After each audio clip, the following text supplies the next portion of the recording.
Tara, lagay natin dyan. Tabunan natin ng buhangin. Ito na yun eh. Ayan.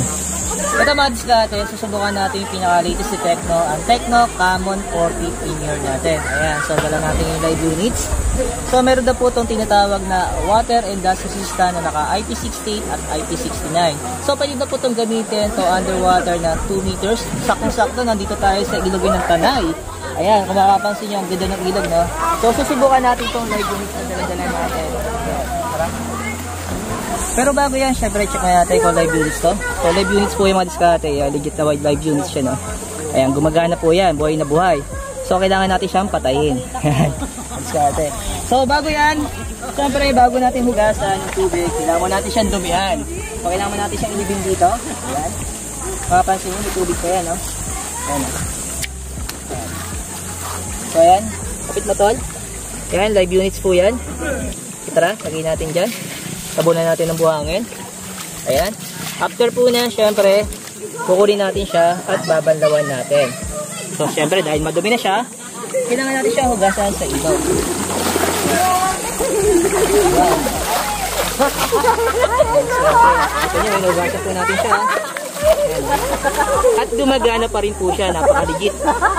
At kung gusto nyo po mag-take ng photo mga diskarte underwater, so gagamitin nyo ng photo, one tap button na to. Ayan, yung kulay orange na yan.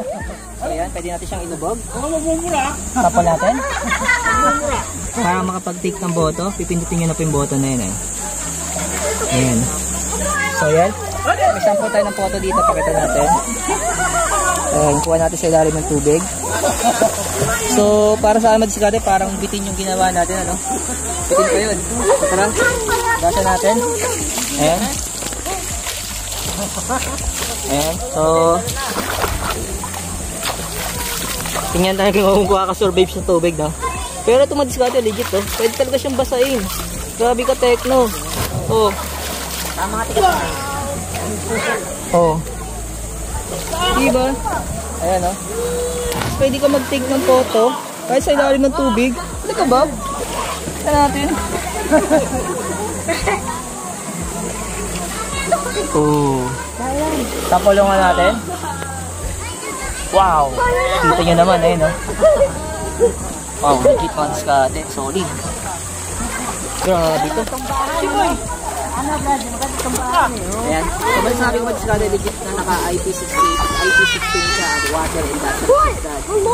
Hindi to mag-check talaga kung talagang mayroon ito tinatawag na IP rating. Ano, wala talaga to, ano, walang scripted. Talagang tinutubog sa tubig. Ayan, o. Ayan, pwede mo pa nga siyang gantuhin. Ayan. Ayan. O kaya, lagis natin. Ayan. Ayan. Wow.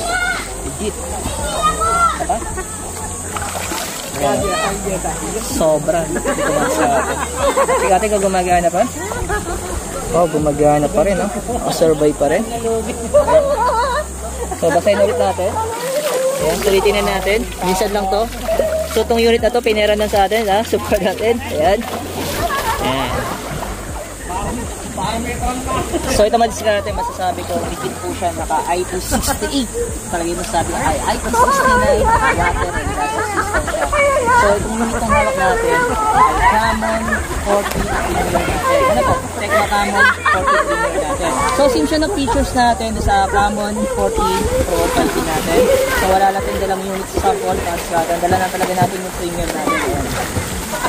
So, nagkakalaga to yung presyo niya kung doon nagkakamali na sa mga 20,000 above, ganyan.